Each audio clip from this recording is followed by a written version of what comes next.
ભરૂચ જિલ્લા ચૂંટણી અધિકારી ગૌરાંગ મકવાનાના અધ્યક્ષ સ્થાને સમીક્ષા બેઠક યોજાઈ હતી. ચૂંટણીલક્ષી વિવિધ કામગીરી સંભાળતા નોડલ અધિકારીઓ સાથે ચર્ચા કરાઈ હતી. એપ્રિલ 26ની ચૂંટણીને લઈ ભરૂચ જિલ્લામાં વહીવટીતંત્ર સજ્જ બન્યું છે. તમામ વિભાગોને સંકલિત કામગીરીના નિર્દેશ જારી કરવામાં આવ્યા છે. આગામી સમયમાં યોજાનારી ભરૂચ તાલુકા, જિલ્લા પંચાયત અને નગરપાલિકાની સામાન્ય ચૂંટણીઓને અનુલક્ષીને જિલ્લા તંત્ર દ્વારા સંઘર્ષ અને સુવ્યવસ્થિત તૈયારીઓ હાથ ધરવામાં આવી રહી છે. આ સંદર્ભે આજે જિલ્લા કલેક્ટર કચેરી ખાતે જિલ્લા ચૂંટણી અધિકારી ગૌરાંગ મકવાના અધ્યક્ષ સ્થાને ચૂંટણીલક્ષી વિવિધ કામગીરીઓ સંભાળતા નોડલ અધિકારીઓ સાથે સમીક્ષા બેઠક યોજાઈ હતી.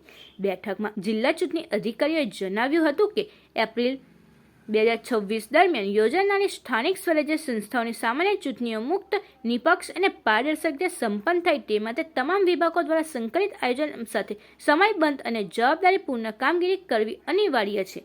કોઈ પણ જગ્યાએ કોઈ કચાશ ન રહે અને તમામ નોડલ અધિકારીઓને એકબીજા સંકલનમાં રહીને ટાઈમ લિમિટમાં કામગીરી કરવા રચનાત્મક માર્ગદર્શન આપ્યું હતું. તમામ અધિકારીઓને આચારસંહિતાના કડક અને અસરકારક અમલ સુનિશ્ચિત કરવા ખાસ ભાર મૂક્યો હતો. બેઠક દરમિયાન ચૂંટણી વ્યવસ્થાપન વિવિધ પાસાઓ અંગે વિસ્તારવાર સમીક્ષા કરવામાં આવી હતી, જેમાં મેન પાવર મેનેજમેન્ટ, ઈવીએમ વ્યવસ્થાપન, મતદાર મથકો પર જરૂરી સુવિધાઓ, પરિવહન અને સામગ્રી વ્યવસ્થાપન, ખર્ચ મોનિટરિંગ, ચૂંટણી નિરીક્ષકો સાથે સંકલન તેમજ કાયદો અને વ્યવસ્થા જાળવવા આદર્શ આચારસંહિતાનો કડક અને અસરકારક અમલ જેવા મુદ્દાઓનો સમાવેશ થાય છે.